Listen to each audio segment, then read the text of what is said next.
Salut à tous. Aujourd'hui, je voudrais qu'on discute de la préparation physique orientée vers le Jiu-Jitsu. En ce qui me concerne, je pense que c'est quelque chose qui est très pertinent et à différents niveaux. Si elle est bien réalisée, cette préparation physique, chacun va y trouver un bénéfice. Le bénéfice qui peut être de la prévention de la blessure à l'optimisation de la performance sur le totality. Comme aujourd'hui je reprends le Jiu-Jitsu, ça va être une intensité très moyenne, donc le but c'est de reprendre tranquillement, se faire plaisir, sans se blesser. Du coup, on va en profiter pour aller visiter Mourad et son équipe au Toulouse Fight Club de Montredent et leur poser quelques questions.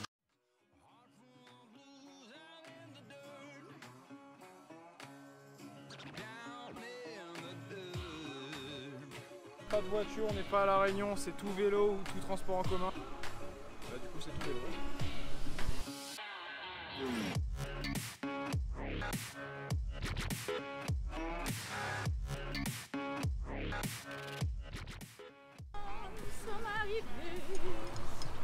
Trouver un endroit où garer les vélos histoire de pas se les faire piquer. À ce moment-là de la journée, j'aurais aimé partager avec vous la session mobilité et étirement, mais la salle de sport n'a pas voulu que je filme à l'intérieur. Ce sera donc pour une prochaine fois. Et on reprend la route 1 heure plus tard pour aller vers le Jiu-Jitsu. Dans 2 jours, on met le masque à Toulouse, même si on est à vélo, dans la ville. Donc ça, c'est un peu alarmant. Je reçois en même temps un SMS du compère Alex qui me dit que dans 2 jours, toutes les salles sont fermées et que tous les gars à la run ont fermé leur salle de Jiu-Jitsu. Donc là, c'est beaucoup de mauvaises nouvelles en même temps, quoi. Nous, on pensait se remettre ici au Jiu-Jitsu de façon sérieuse, aller voir un peu les salles, visiter différentes académies. Ben, je sais pas comment ça va se passer. En tout cas, ça me laisse un petit peu perplexe. Et en plus, on s'est trompé de chemin. Non, c'est bon. C'est la première et le dernier Jiu-Jitsu. Bah, peut-être le premier et le dernier Jiu-Jitsu de août, ouais, du mois d'août. Du coup, après, on se mettra peut-être à faire de la pétanque. Qui sait. Il y a un terrain de pétanque, du coup, c'est pas mal. Ça va ou quoi? Ça va et toi? Ok. Salut. Salut.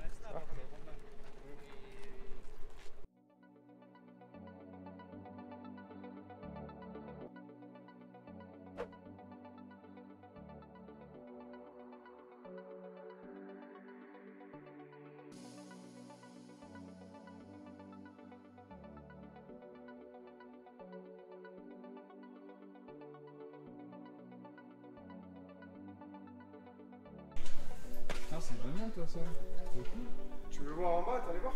Bah ouais, je veux bien voir. Là-bas, tu es vraiment dans la partie musculation pure. Et cet espace, il va être utilisé un peu pour de la prépa, pour... Spécifique plutôt. ouais, voilà. C'est pour ça que tu as des sacs, les tatamis vont sauter, il va y avoir un ring.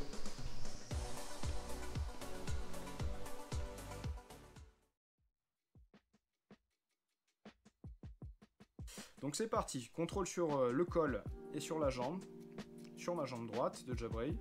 Moi je travaille en ce moment le passage, je me suis dit dans la reprise ce serait intéressant de travailler un peu plus debout.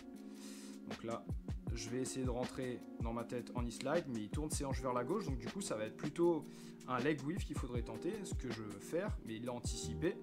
Donc du coup j'attaque à gauche, puis sur sa droite, ça prend pas. Et là il s'installe super bien sur sa single X, ce qui me dérange un petit peu, donc du coup saisie sur son pied gauche pour pouvoir le dégager, exploser, mais ça prend pas, donc du coup je redescends. Et là ce que je me dis c'est que je vais vouloir attaquer un leg drag, donc du coup plaquer ses hanches, tourner son bassin vers la gauche, comme actuellement, saisir son col à gauche, et avoir une saisie au niveau de sa ceinture ou son pantalon. Et ça me permettrait d'avoir le leg drag, le bloquer, passer, éventuellement travailler le dos. Donc là, ce qui est important, c'est qu'il n'arrive pas à remettre en fait sa hanche droite, là celle qui est au-dessus, de l'autre côté. Et donc là, mon but c'est de travailler avec ça, premièrement le sécuriser, et de tendre ma jambe droite pour pouvoir passer. Sauf que là, il travaille bien avec sa main gauche dans mon col, il me repousse et j'arrive pas à coller. Du coup, il me remet debout, et ça l'arrange, c'est très bien pour lui. Et là, ce que je me dis, c'est que je vais pousser en fait ses hanches, lever ses hanches vers le ciel, changer de stratégie pour pouvoir repasser. Et là, je veux exploser pour passer, sauf que ça prend pas, donc retour sur la gauche pour poser le genou, toujours pas. Donc on se dit, on va pour le dos, Et là, c'est plutôt pas mal engagé, mais là, il défend hyper bien le crochet droit. Et donc, je vais pas pouvoir finaliser ma prise de dos. Donc, redebout, et on repart sur un knee slice. Et là, la tentative est bien avortée, donc très bon travail de sa part. Moi, je peux cumuler un avantage ou deux là-dessus, mais ça finalise pas en termes de points. Donc, ça repart, c'est reparti pour le passage de garde. Et là, Jabrail change de tactique. Son objectif, c'est remonter en single leg et me faire tomber. Donc là, je me reconnais Nico paresseux et je me jette un petit peu au sol, sans trop défendre la position. Et là, grosse erreur de ma part. Mes jambes, elles sont en fait beaucoup trop fermées et je laisse beaucoup trop d'espace pour qu'il rentre directement, même pas besoin de passer ma garde. Et là, il vient coincer mes deux genoux, donc j'ai pas moyen de récupérer mes jambes. Et il va avancer tranquillement vers la montée. Donc très très bien fait de sa part. Et là, mon but du jeu, ça va être de tout fermer, fermer les angles avec les bras et fermer le col pour défendre étranglement et clé de bras. Le but, une fois que je suis dans cette position, généralement, c'est de récupérer une demi-garde pour pouvoir reprendre. Mais là, il fait pas d'erreur, quoique il se tient un petit peu haut, j'aurais peut-être pu reculer mes hanches. Et pour le moment, je défends tout et j'attends l'erreur qui crée l'espace pour pouvoir me refaufiler et essayer de recomposer une garde le plus vite possible. Là, on a 4 points pour Jabrail sur une erreur stupide. Et en tout cas, il a bien saisi, c'est bien vu. Super taf.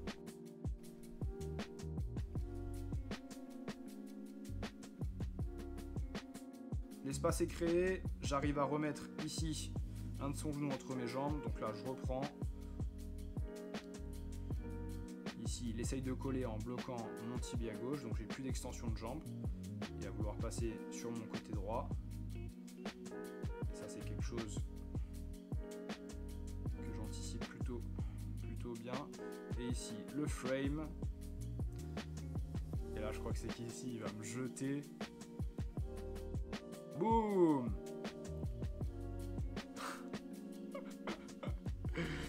Et là le fou rire pendant le roll, il m'a jeté en pensant que j'étais un poids lourd.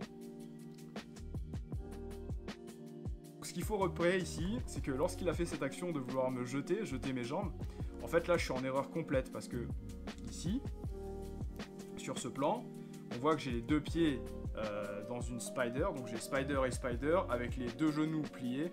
Et là c'est très très simple en fait, juste en rentrant, donc il y a un travail de positionnement des saisies, et un travail en fait pour jeter son partenaire, c'est type un deadlift slash arraché. Et le but en fait c'est de jeter mes hanches pour pouvoir me déborder. Sauf que bon, la première chose c'est que je verrouille bien ses manches, et la deuxième chose c'est qu'on arrête le mouvement parce qu'il était lui-même surpris en fait de la force qu'il a réussi à utiliser pour me renverser. Donc du coup il me dit que malgré les vacances que je suis en train de passer, vacances, je suis quand même léger. On recompose la garde et ça repart. On s'éloigne de Mourad quand même qui tourne derrière. Donc je me retrouve dans une situation où je suis en train de jouer la garde, c'est pas du tout ce que je voulais faire, mais tant pis. C'est la reprise, on reprend un petit peu toutes les positions aussi. Donc saisie au col qui s'efforce de casser. Et là je veux jouer avec open guard toujours, donc là j'ai la double sleeve, j'ai voulu entrer en lasso mais comme il a un genou au sol, le genou levé, eh bien c'est pas du tout la bonne chose à faire. Donc là il y a un shin to shin, ici, et en fait avec ma jambe droite je vais shooter dans sa cheville, à lui, et avec mon pied gauche qui est sur son bras droit, je vais ouvrir l'espace pour pouvoir entrer dans son espace entre son cou de genou, à gauche. Et c'est ça qui va me permettre ici de pouvoir attaquer triangle et ou omoplate. Donc le triangle est engagé, mais il sort la tête, et moi j'ai pas assez suivi, donc du coup on enchaîne sur l'omoplate, et là je viens récupérer, donc j'ai toujours en saisie son bras gauche, donc il peut pas le récupérer, mais c'est pas ici que je voudrais qu'il soit. Je voudrais que son bras gauche, il soit plutôt entre ma jambe et son corps, et là il sécure son propre kimono, donc je vais pas pouvoir finaliser ici. Et là pour finaliser, ce que je voulais faire avec ma jambe gauche ici, c'était bloquer son bras droit, histoire que son bras droit soit complètement paralysé, il ne puisse plus l'utiliser, et que moi je puisse avancer sur soit le armbar du bras droit, soit enchaîner sur mon omoplate. Le problème ici, c'est que j'arrive pas à bloquer mon pied dans son propre coude. Du coup, il faut changer de stratégie, c'est-à-dire décaler les hanches et repartir sur de l'omoplate classique, sortir mes hanches de façon à avoir ma tête au niveau de ses hanches et pouvoir shooter et avancer dans mon omoplate. Et là, ça sonne, temps. je te remercie pour le rôle, c'était super cool. Et puis on va donner la parole à Mourad pour la question du jour sur la préparation physique et le jiu-jitsu. Oui, ça joue un rôle majeur et puis encore plus aujourd'hui, je pense que c'est vraiment un critère qui a pris de l'importance dans la pratique du jiu-jitsu en compétition d'une manière générale. Moi, pour moi, ça m'a beaucoup aidé, surtout sur les compétitions à l'international. Ça m'a aidé surtout à éviter les blessures. Du coup, c'est vrai que depuis que je fais ma prépa, je sens les bénéfices et dans ma façon de tourner et dans ma récupération et ma santé générale, on va dire, tout au long de la saison. Chacun a sa prépa, c'est ce qui est intéressant. Nous, ici au Fight Club, on travaille avec Chris Makanga, qui est le préparateur et prof de CrossFit du Toulouse Fight Club. Du coup, moi, je suis beaucoup en contact avec lui. Bon, déjà, c'est lui qui me suit. Et ensuite, pour les compétiteurs du club, on échange régulièrement. On essaie de s'adapter aux échéances et aux besoins de chacun. Il y a une planification qui est faite. Après, ça, c'est plus le domaine de Chris. D'une manière générale, pour le Jiu-Jitsu, il faut vraiment être fort et essayer de maintenir quand même une certaine souplesse articulaire tout au long de l'année. Après, les besoins d'un compétiteur, ça va être de l'explosivité, de l'endurance musculaire et en fonction des catégories de poids, plus ou moins de rapidité. Sur la prépa, ce que je fais, j'aime bien individualiser. D'accord. Donc Mourad, il me dit X, il faut bosser ça avec lui, X, il faut bosser ça avec lui, Y, c'est ça. Et à partir de là, ils ont une planification chacun individualisée et tout le monde bosse ce qu'il a bossé selon ce que Mourad m'a dit. Il y en a par exemple pour qui il faut travailler vachement le gainage, d'accord. Il y en a pour qui il faut travailler un peu plus de dynamisme, il y en a pour qui il faut travailler un petit peu plus d'appui. Après, en général, c'est un peu le même travail. C'est surtout fort sur toutes les positions type JJB, grappling. On travaille beaucoup sur ça et on essaie de bosser beaucoup sur de l'explo et de la force. C'est plutôt des cycles. Donc on va commencer par faire soit de l'EMG, donc de l'engagement musculaire généralisé, travail de muscu traditionnel. On va passer sur de l'explosif, sur de la vitesse, sur de la puissance. Et en général, on fait beaucoup de travail de gainage aussi en amont et beaucoup de fonctionnel avec tout ce qui est Metcon, donc des conditioning. On va essayer de beaucoup de travailler sur le cardio, donc sur des phases qui se rapprochent pas mal donc du JJB et des plutôt temps de temps en on, temps de temps off. On bosse beaucoup sur ça et après on essaie de diversifier. L'idée, voilà, c'est que les mecs soient capables de gérer un effort sur différentes phases d'effort.